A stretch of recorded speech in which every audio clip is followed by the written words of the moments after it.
overachieving in every way. And then Harcourt Brace sold it to Thompson. Thompson said, we don't do this kind of work in the U.S. We take it all offshore, and it was over. I mean, just instantly. So you've had more than one new life. Yeah. Oh, yeah. So that was my first opportunity to say, okay, I'm going to do something on my own.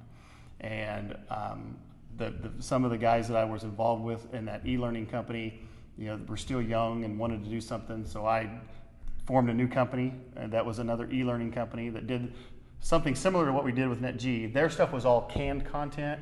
We decided to get into the custom content business. So instead of producing an interviewing skills that was generic, we would go to Coke Industries and say, let's produce a Coke Industries interviewing skill. And that was my first step into entrepreneurship. And from the beginning. From going out, finding money, finding capital. How's that? Is that fun?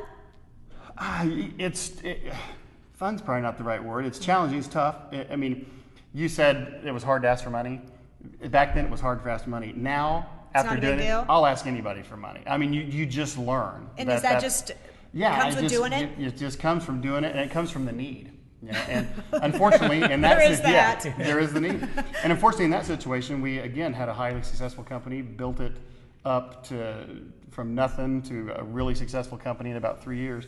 The problem was, and you'll learn this as an entrepreneur, you need money, you need partners. You got to be careful with who you. That's the scary part. You got to be careful because what was a relationship that was supposed to be based on, hey, I don't know anything about your business, but it looks like a really good model, and you guys have been really successful in the past.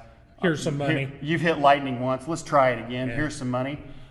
All of a sudden, that becomes, once you get successful, to be more like, you guys are getting kind of successful. Maybe we should control this a little bit more. And you should wear a suit and tie. And maybe you should kind of lock this. You got 50. Maybe you should lock this down. And then the other question came along. Hey, we've done well on the amount of capital you've given us.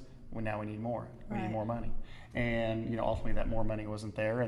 And I learned a lot of lessons in terms of how you form a company when you're an entrepreneur. I did it poorly, and I ended up not being involved. I ended up getting kicked out. Not at that time. No, I really didn't. I had hooked would that have helped? Oh, I think so. Yeah, because I was relying on the investor to be the business expert. Yeah. And what was supposed to be a relationship, kind of that mentoring relationship, really didn't turn out to be that way. It turned out to be, hey, thanks for building this. I can take it from here. You're gone. I mean, that is exactly that happens a lot in the business world, not just in entrepreneurial. Yeah. So what happened then is I'm sitting there and I'm going, here I've tried this entrepreneur thing 3 times, and it hadn't worked out. And so this time I said, it's all on my own. I'm going to do it on my own money. I'm going to learn how to do this on my own, and that's what I did. And then I did talk a little bit to the SBA. I took my own retirement plan. Said, okay, wife, we both have retirement plans. We're going to roll the dice on mine. Right. And there was a certain amount of money there. It wasn't $1 million, but there was a certain amount of money there, and so we went looking for a business. It was Sports Magazine. We were looking for a business in the box. I didn't have franchise. enough. Yeah, exactly. Because the people that were with me before had stayed with the old organization. And so I didn't have a entrepreneurial business idea on the top of my head to go out and pursue. And also, given what I've been through the last few times, I also knew I didn't have the time or the money to get where I wanted to be. So franchising is what I looked for. Right. And I just came across this thing, and it just fit my lifestyle perfectly. And now you work your own hours. Now I work my own hours. Which happens to be 24 hours a day. Which, Okay. We don't want to be a buzzkill or whatever. No, but it's true. You do.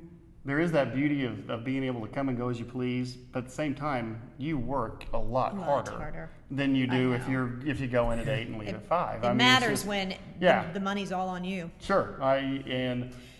Something that was interesting that the last guest talked about from the SBA, you talked about building good teams and having these teams of people around you. Sometimes that's hard to do as an entrepreneur when there's not a lot of cash there. Yeah. When because that's talent. We's expensive. Yeah, you're expensive. Yeah. Do I want to do my own accounting? No. We are. Yeah, Do I want to do my own sales? No. Do I mean, there's a laundry list of things that I do every day that aren't the passion that I have for the magazine. I mean, the passion I have for the magazine is I want to be around kids, I want to be around coaches, I want to be around the sports environment. Right. I do very little of that right now. You know, it's more just the business. You know what the great part about this is? You're not going to know the answer. I know the answer. Is that this is what our TV show, when we get it all up and running, is going to be about. We're going to meet Cooper. We're going to find out how the story ends. So we're not going to tell you how it ends. We're going to save it for when the money's coming. But these are the kind of people, the kind of stories that we're trying to tell with My New Life, so that you can see how other people done it, what worked, what didn't.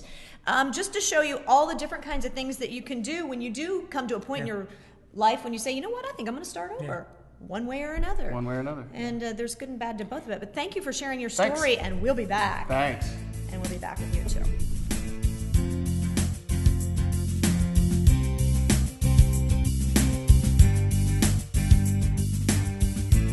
Back with My New Life Online, and my entrepreneurial juices are flowing. So what did you think? It's a good thing. What did you think about these entrepreneurs and the help you It's can Well, first off, I didn't know there was that much help. I feel stupid for not asking for help sooner in my own journey, one. And number two, I want to sit and pick their brains because they've done it before. And us reinventing the wheel on our own is just stupid. Crazy, yeah. So I think I need to reach out more to people as I try and decide who I am going to be and what I'm going to do, and ask more questions. So I think that means more tossing back beers with my friends. With your friends. My old friends. Let me tell you, as I was sitting here, two things. That one side where you have a talent, you're a technician of some kind, and you want to open a business, you really need the business help. Mike's story was the opposite. He was the business guy, and he was looking for the idea, but he still needed help with the business side. Yeah, it's a complicated thing. And I know what I'm finding in my life, and this is where it's going to be interesting. I like to do a lot of different things. And so I do something and then I get bored. You can't do that if you're an entrepreneur. You're in it, and you're in it for the long haul, and it's a long road. And so to tell you a secret, Mike and I are good friends.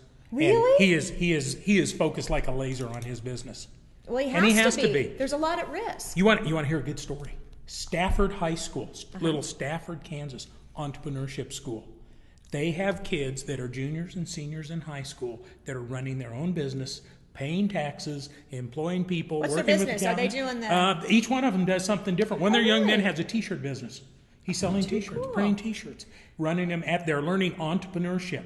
You know what I like about that too is they're learning money skills that absolutely are going to go way and beyond what most of us have. Absolutely, and that school. Of all the things we do in schools, probably the worst thing we do is helping kids with money and understanding money. We just don't do it. It's not that we do a bad job; we don't do any job about it.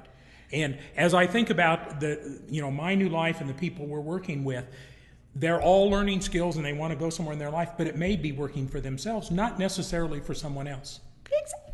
At least that's my plan. Yep. Sort of. I have a strange plan that I'm working on, but I'm keeping it a secret. I can hardly wait to hear your plan. Maybe next time. Hey, we want to thank all of our sponsors: Pink Saloon, Vibe Magazine. Pick one up. Hey, Coop, can you get these anywhere? Anywhere, every Dillon's, every Walmart. I know. I always Presto, Walmart. I always get mine at Dillon's. So there's where you go. I get mine at Presto. All right, there you have it. We'll be back next week. What are we talking about? Do you know? Doesn't really matter. It'll be fun. I do know, but I won't tell you. So join us then. Okay. For My New Life, I'm Anita Cochran with Steve Wyckoff.